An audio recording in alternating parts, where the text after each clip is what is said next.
nikmat berikutnya nikmat umur dan nikmat kesehatan, sehingga kita bisa beraktivitas positif, bermanfaat, dan kita mengharapkan pahala dari Allah Subhanahu wa ta'ala. Para bapak, para ibu rahimakumullah, melalui kajian subuh kali ini mungkin sudah tersebar informasinya tentang kriteria pemimpin dalam perspektif Islam. Mudah-mudahan sudah sampai semua kepada Bapak Ibu sekalian. Dan langsung saja saya awali bahwa kriteria itu menurut pandangan Islam, ketentuan dalam Islam, sehingga kita harus merujuk kepada Islam, terutama kebenaran yang datangnya dari Allah Subhanahu wa ta'ala, sebagaimana Allah menyatakan di dalam Al-Quran, Al-haqqu mir rabbika fala takunanna minal mumtarin. Kebenaran itu datangnya dari mir rabbika, dari Tuhanmu, dari Allah Subhanahu wa ta'ala. Fala takunanna minal mumtarin, dan jangan sekali-kali engkau ragu-ragu terhadap kebenaran yang datangnya dari Allah Subhanahu wa ta'ala. Itu sebagai dasar kita di dalam membicarakan tentang kriteria pemimpin menurut pandangan Allah dan Rasulnya yang perlu saya sampaikan berikut ini. Dan pemimpin itu banyak macamnya, juga levelnya berbeda-beda. Jadi pemimpin juga, kalau di dalam bahasa Arab saya sudah membuka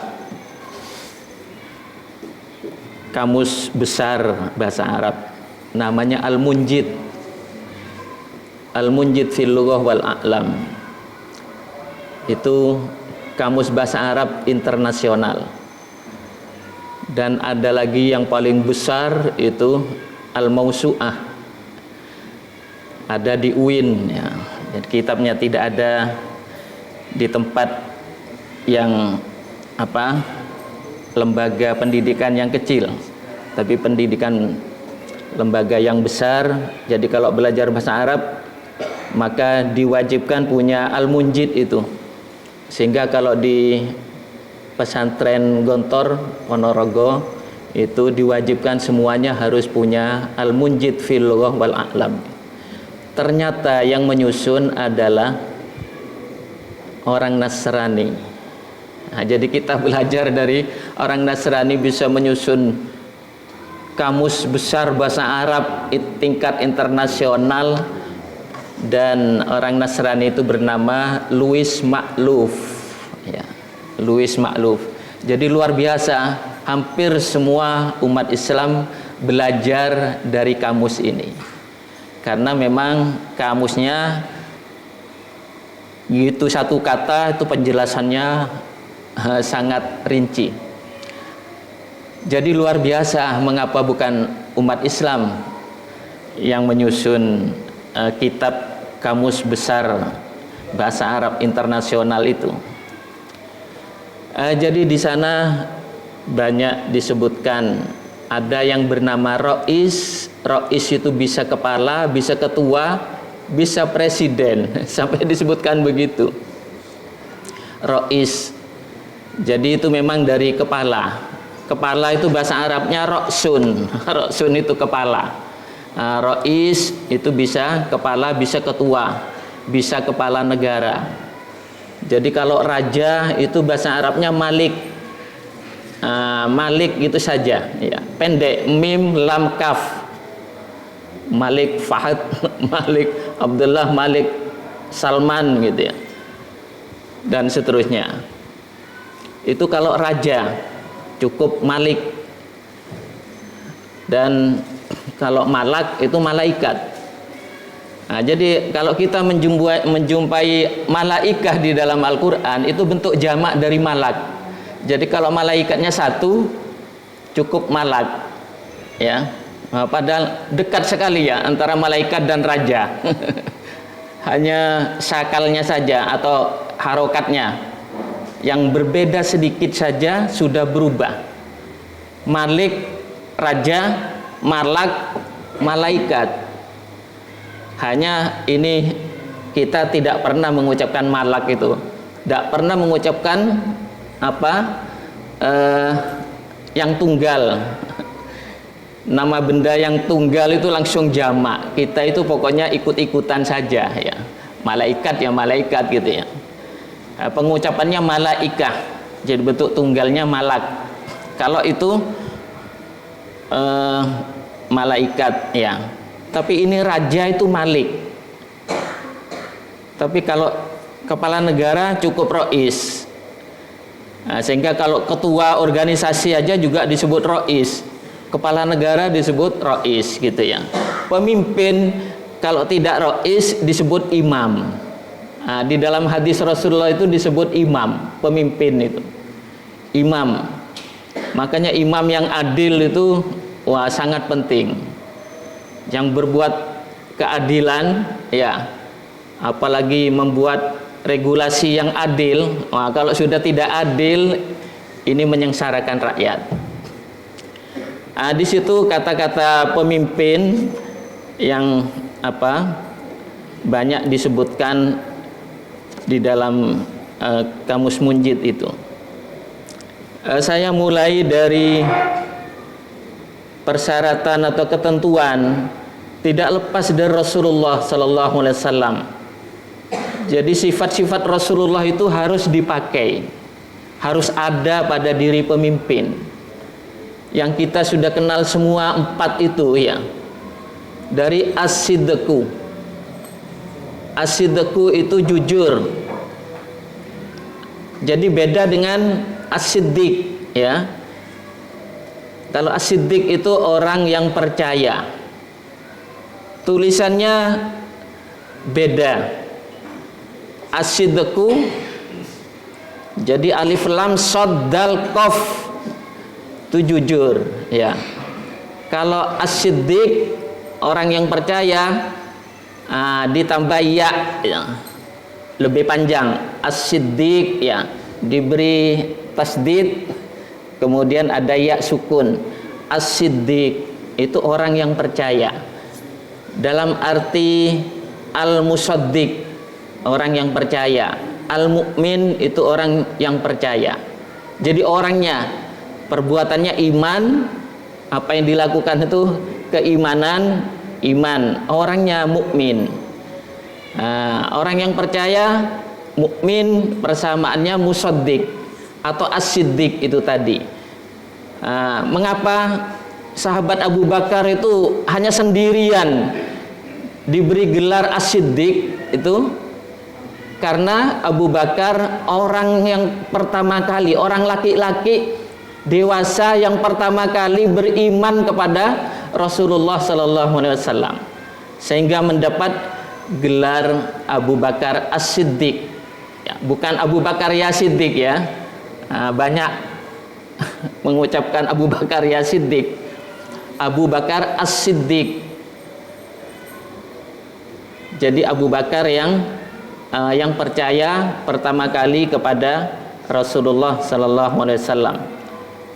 Ini terkait dengan hadis. Jadi kalau persyaratan yang pertama atau kriteria kepribadian seseorang yang mulia, yang ideal, jadi ini kita berbicara yang ideal. Di situ as-siddiq, as-sidqu ya. Jadi jujur.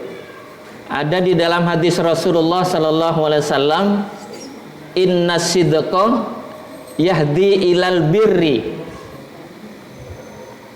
Jadi sesungguhnya jujur itu memberi petunjuk kepada kebajikan. Yahdi itu memberi petunjuk. Hanya orang mengartikan membawa kepada kebajikan. Kejujuran itu membawa kepada kebajikan. Jadi pada tiap orang ini penting punya sifat kejujuran. Yang ada pada diri Rasulullah itu, Rasulullah memberikan contoh kejujuran. As-sidqu inna sidqa yahdi ilal birri. Sesungguhnya kejujuran itu memberi petunjuk kepada kebajikan. Wa innal birra yahdi ilal jannah. Dan sesungguhnya kebajikan itu memberi petunjuk ke jalan surga. Jadi indah sekali orang yang jujur. Ya, kalau tidak jujur, setiap berjanji tidak tepat. Mengadakan main besan kemudian harinya tidak tepat seumpama, berantakan. Apalagi di skup nasional, berjanji ada acara nasional tidak ditepati. Bagaimana jadinya? Ini karena ketidakjujuran. Apa saja yang ketidakjujuran itu? Ya memang ada sebagian nanti kalau betul-betul genting, terutama dalam peperangan itu tidak jujur itu, kalau memihak kepada Islam untuk menyelamatkan itu yang dibolehkan. Ya. Jadi seumpama musuh itu mengejar umat Islam, akan dibunuh umat Islam itu, lari kemana? Sekalipun lari ke selatan diberitahu lari ke utara, ya, supaya tidak fatal, tidak membantai umat Islam, tidak merugikan umat Islam. Lah itu masih dibolehkan kalau yang itu. Yang lain dilarang, harus jujur. Ya. Kemudian ini membawa kepada jalan surga kalau jujur itu, karena membuahkan kebajikan. Kebajikan memberi petunjuk ke jalan surga. Jadi semua apa yang kita lakukan kebajikan itu termasuk kita ibadah, ini kebajikan yang membawa kepada jalan surga. Maka betul kalau kita selalu semangat untuk beribadah, dan apalagi senang dengan pengajian, karena ada di satu sisi ada orang tidak senang kepada pengajian. Kita bersyukur selalu menyenangi pengajian. Pengajian itu sama dengan, kalau di dalam Islam kata Rasulullah, tolabul ilmi. Artinya tolabul ilmi itu mencari ilmu. Di dalam hadis itu dinyatakan tolabul ilmi faridatun ala kulli muslimin wa muslimah. Mencari ilmu itu wajib bagi orang Islam laki maupun orang Islam perempuan. Itu kata Rasulullah. Jadi kita di samping yang formal, yang informal, yang non formal pun kita lakukan untuk mencari ilmu. Mencari ilmu itu tidak hanya di formal saja. Dan alhamdulillah kita sudah melaksanakan pencarian ilmu atau talabul ilmi yang formal. Nah, berikutnya apalagi yang ilmu-ilmu agama yang perlu kita dalami, karena harus menyadari sejak dulu kita tidak mendalami Islam. Kita sejak dulu berislam, tapi sejauh mana ilmu Islam itu kita dapatkan sebanyak-banyaknya. Nah, ini akan membawa kepada kebajikan, dan kebajikan itu akan memberi petunjuk ke jalan surga. Para bapak, para ibu, jamaah Masjid Al-Hikmah rahimakumullah. Kemudian yang kedua, fatonah, ya, fatonah itu tulisannya. diartikan cerdas. Ya memang harus punya kecerdasan ya. Kalau jadi pemimpin itu harus cerdas. Kalau di kamus itu mudah faham. Mudah faham. Jadi Rasulullah itu tanggap. Ya. Tanggap terhadap segala apa yang terjadi yang dihadapi oleh Rasulullah. Fatonah. Makanya dikenal cerdas. Sifat Rasulullah itu cerdas. Sekalipun oleh Allah ditakdirkan tidak bisa baca tulis. Allah punya tujuan mengapa Rasulullah itu tidak bisa baca tulis. Memang itu kehendak Allah, iradatullah, kehendak Allah, agar Al-Quran itu tidak dituduh itu buatan Muhammad. Sekalipun begitu masih orang-orang kafir menuduh Al-Quran itu buatan Muhammad. Sampai sekarang ya, kalau kita ikuti di YouTube apa video-video mu'allaf itu, wah betul-betul luar biasa, merasa tenang hatinya setelah masuk Islam ya. Jadi dulu itu gersang dan bingung, gelisah, karena memang Islamlah yang sesuai dengan fitrah.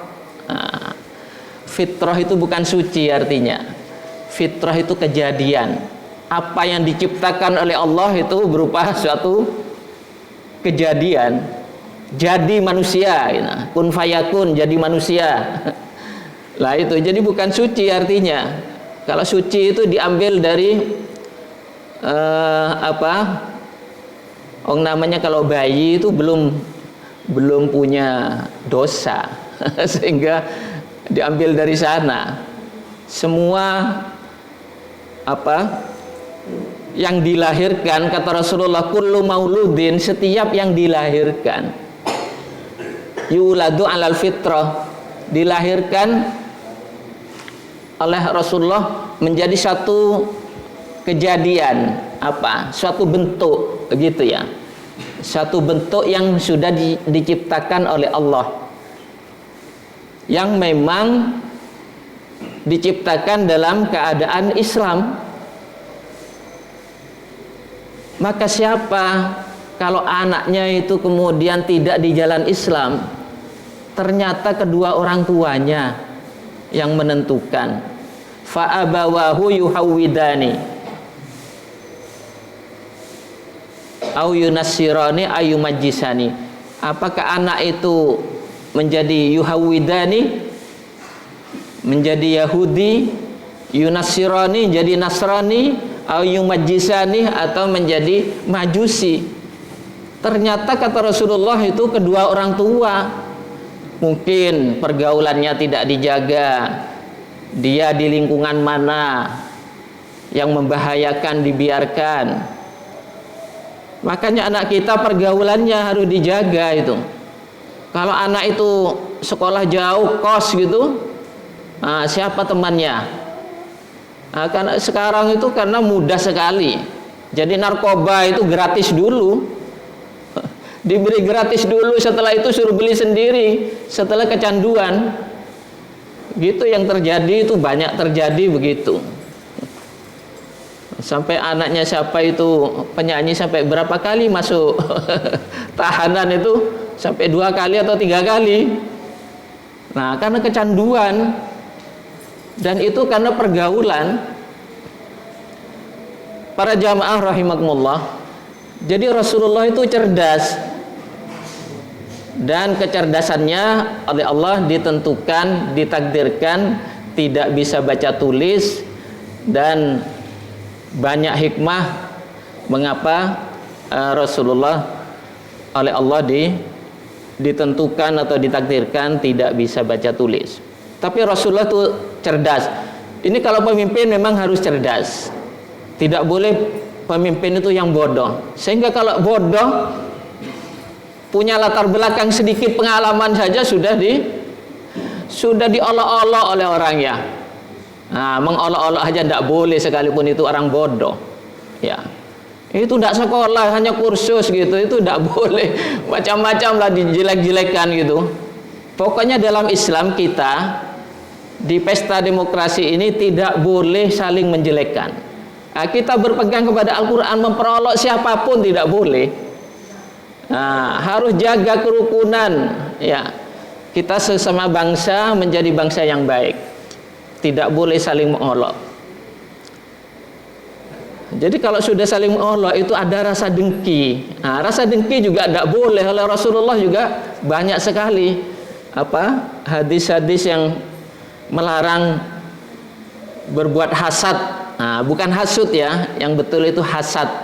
Hasad itu dengki. Para jamaah rahimakumullah. Jadi itu yang berikutnya, yang kedua, yang ketiga adalah al-amanah. Ya boleh juga al-amanah dulu ya, kemudian al-fatonah. Jadi al-amanah ini juga arti amanah itu bisa diartikan menyampaikan kewajiban, melakukan kewajiban, itu amanah. Seperti kita melakukan amanah sebagai apa, kapasitasnya sebagai apa, lah itu harus melaksanakan kewajiban. Sebagai pemimpin harus melaksanakan kewajibannya. Dan juga amanah itu dalam arti titipan, wadi'ah. Jadi wadi'ah itu titipan. Makanya tadi di dalam ayat itu, innallaha, sesungguhnya Allah itu ya'murukum, memerintah kamu sekalian, antu addul amanati ila ahliha, untuk melaksanakan amanat ya kepada ahlinya. Lah itu Allah menyatakan begitu, untuk melaksanakan amanah. Amanah sebagai titipan, anak itu juga amanah.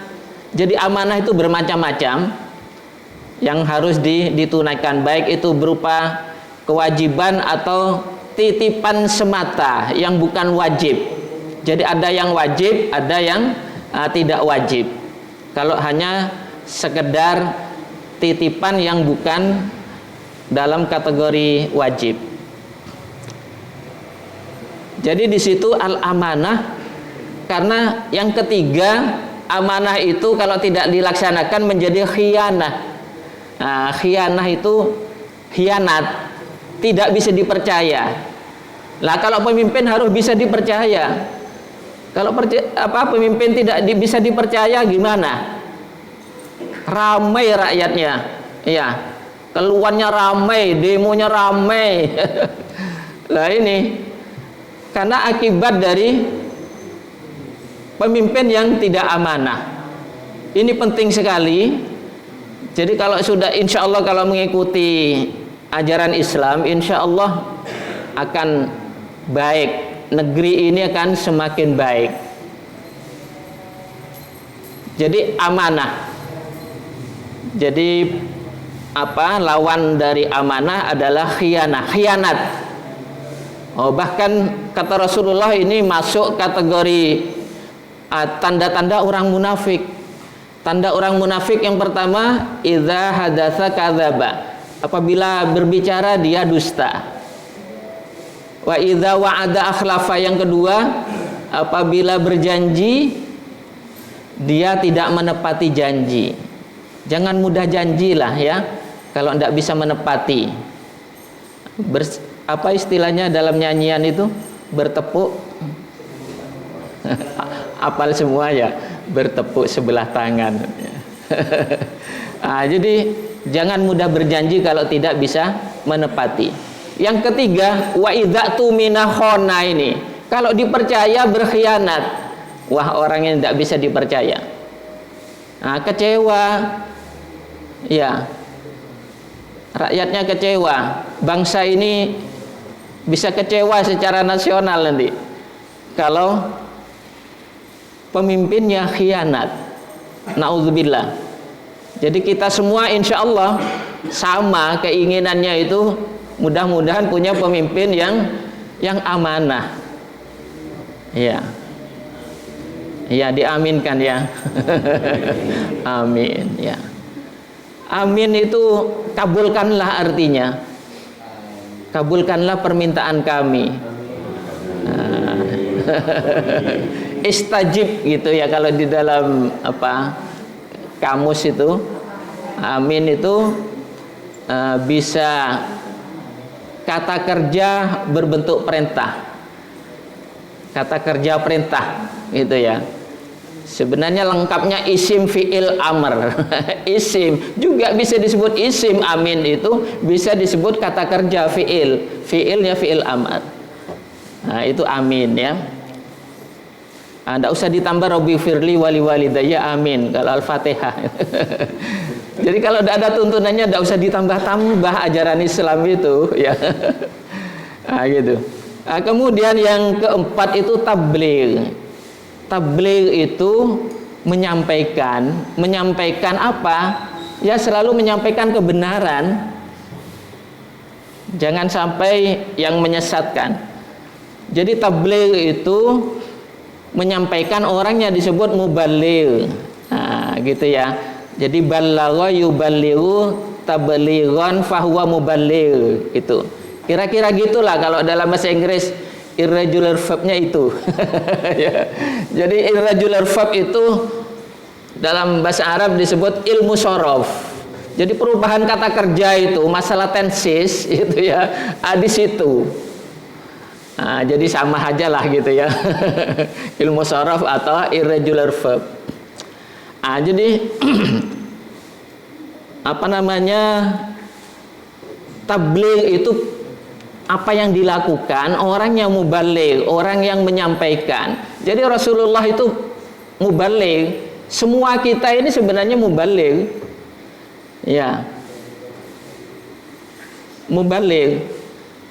Jadi orang yang menyampaikan kebenaran agama, ajaran Islam itu disampaikan. Ini karena merupakan kebenaran. Nah, kita sebagai mubaligh selalu menyampaikan kebenaran.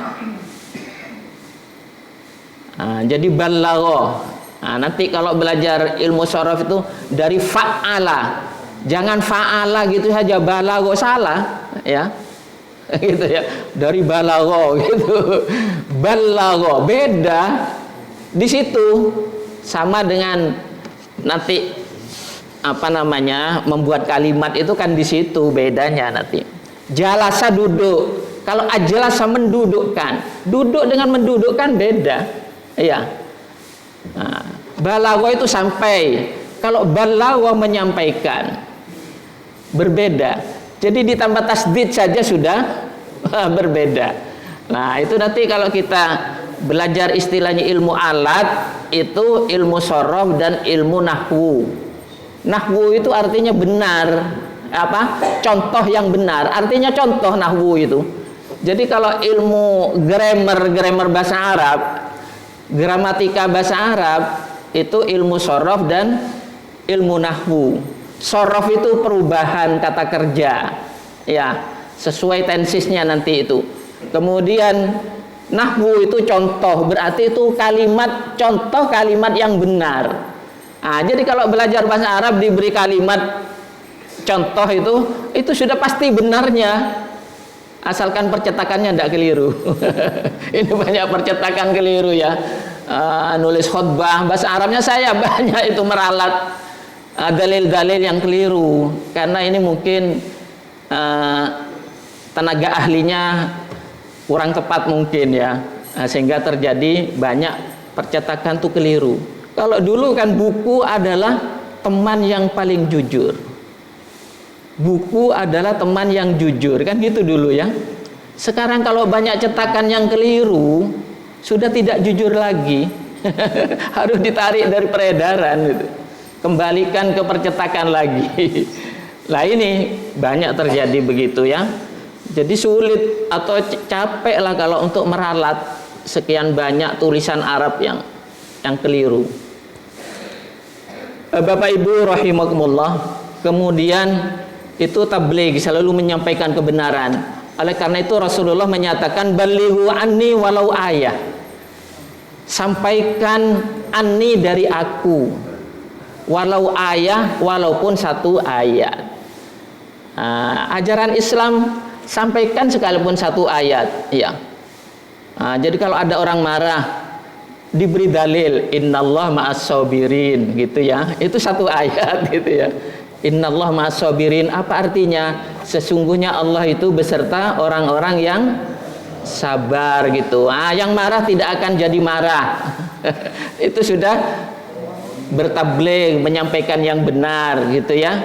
Mosok hidupnya sehari-hari marah-marah saja. Siapa yang tidak sumpah ya? Kalau ada di rumah itu satu saja yang marah-marah gitu. Setiap hari marah-marah gitu. Nah, nanti diberi dalil innallaha ma'as-sabirin. Jadi orang sabar itu mampu menahan diri gitu loh ya. Gitu loh katanya. Jadi orang yang menahan diri, orang yang sabar itu. Saya pernah menyampaikan di sini kalau kita ini termasuk orang yang sabar. As-sabru 'ala ta'ah. Kita ini kan taat beragama. Orang yang sabar. Ya, sebelum subuh sudah bangun ya. Yang lain tidur. Nah, kalau bukan orang taat, buat apa bangun? Ini sampai jam berapa? Ini sudah jam 5 ya? 5 berapa? 3 menit. Iya, sampai jam 5 berapa ini? Berapa menit lagi Pak Parman? Ya? Kalau terserah sampai jam 9. Oh, sudah disediakan. Ya sudah, berarti 5 menit lagi ya. Setuju ya? 5 menit lagi ya. Yang apa liriknya? 5 menit lagi. Jadi berikutnya adalah bertanggung jawab. Jadi kalau jadi pemimpin tidak bertanggung jawab, wah bagaimana kalau terjadi apa-apa tidak tanggung jawab. Terjadi apa-apa, apalagi yang merugikan umat Islam, kemudian sembunyi, tidak mau muncul, ya tidak tanggung jawab. Ya, apalagi kalau demo besar-besaran, kemudian ada pembantaian umat Islam. Naudzubillah, ya. Mudah-mudahan tidak terjadi ke depan itu yang merugikan umat Islam. Ya. Amin ya. Jadi bertanggung jawab. Karena kata Rasulullah begini, kullukum ra'in. Setiap kamu adalah pemimpin. Ini penting ya, ini sabda Rasulullah. Kullukum, setiap kamu sekalian, ra'in adalah pemimpin. Wa kullukum mas'ulun, dan setiap kamu sekalian adalah mas'ul, akan dimintai pertanggungjawaban. Mas'ulun ya, akan dimintai pertanggungjawaban. An ra'iyati, dari kepemimpinannya terhadap rakyatnya. Ra'iyah itu dari bahasa Arab, jadi rakyat. Ra'iyah. Setiap kamu adalah pemimpin dan setiap kamu akan dimintai pertanggungjawaban. Ini harus tanggung jawab kita hidup ini. Ya. Nanti bisa dipukuli sama malaikat. Makanya banyak orang takut mati itu karena sendirian di dalam kubur. Dan takut banyak dosa itu dikepuki sama malaikat. Ya. Di situ diminta pertanggungjawaban hidup ini, tidak begitu saja hidup ya. Banyak permasalahan kita yang akan dimintai pertanggungjawaban. Apa yang kita perbuat, kita kalau semakin kuat imannya, semakin berhati-hati tidak berbuat kesalahan. Dan kalau berbuat kesalahan harus tanggung jawab. Kemudian yang berikutnya, yang keenam, harus mensejahterakan. Pemimpin itu harus mensejahterakan, bukan menyengsarakan rakyat. Kita ingin ya, punya pemimpin yang mensejahterakan, bukan yang menyengsarakan rakyat, gitu ya. Ini kalau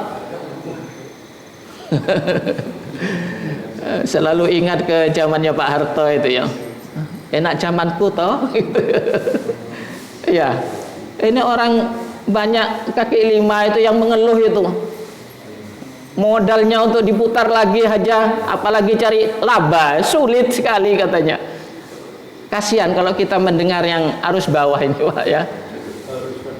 Nah, ini kalau katanya untuk diputar saja lagi modal itu sulit Pak, apalagi cari laba, jauh sekali untuk cari laba.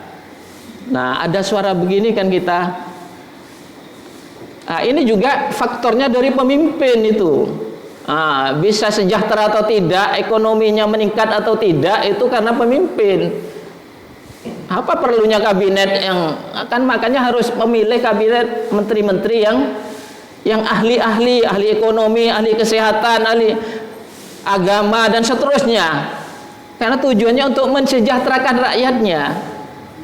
Nah, tidak sekedar jadi menteri gitu senang gitu aja, tapi tidak mensejahterakan, tidak memberi petunjuk yang baik. Karena membuat regulasi itu menyengsarakan atau tidak. Karena banyak regulasi yang ditolak oleh rakyat. Lah ini yang apa? Kita berbicara itu secara agama Islam. Nah, kalau kita semuanya memiliki dasar agama Islam, insya Allah selalu rujuknya ke agama Allah, karena kebenaran yang datangnya dari Allah itu kebenaran absolut, kebenaran mutlak. Ini yang penting untuk kita yakini dan kita amalkan. Jadi mensejahterakan, karena ini waktunya ya. Ada berapa kriteria pemimpin berikutnya, banyak sekali, diantaranya sabar juga ya. Dan saya rasa cukup sampai di sini karena janji saya 5 menit. Jadi tidak ada 5 menit lagi. Sekian, barangkali kalau ada, ya biasanya ada dialog atau enggak ya? Enggak ada tadi ya. Ya sudah, kita tutup dengan doa kafaratul majlis. Subhanakallahumma wa bihamdika asyhadu an la ilaha illa anta astaghfiruka wa atubu ilaik. Walhamdulillahi rabbil alamin. Wassalamualaikum warahmatullahi wabarakatuh.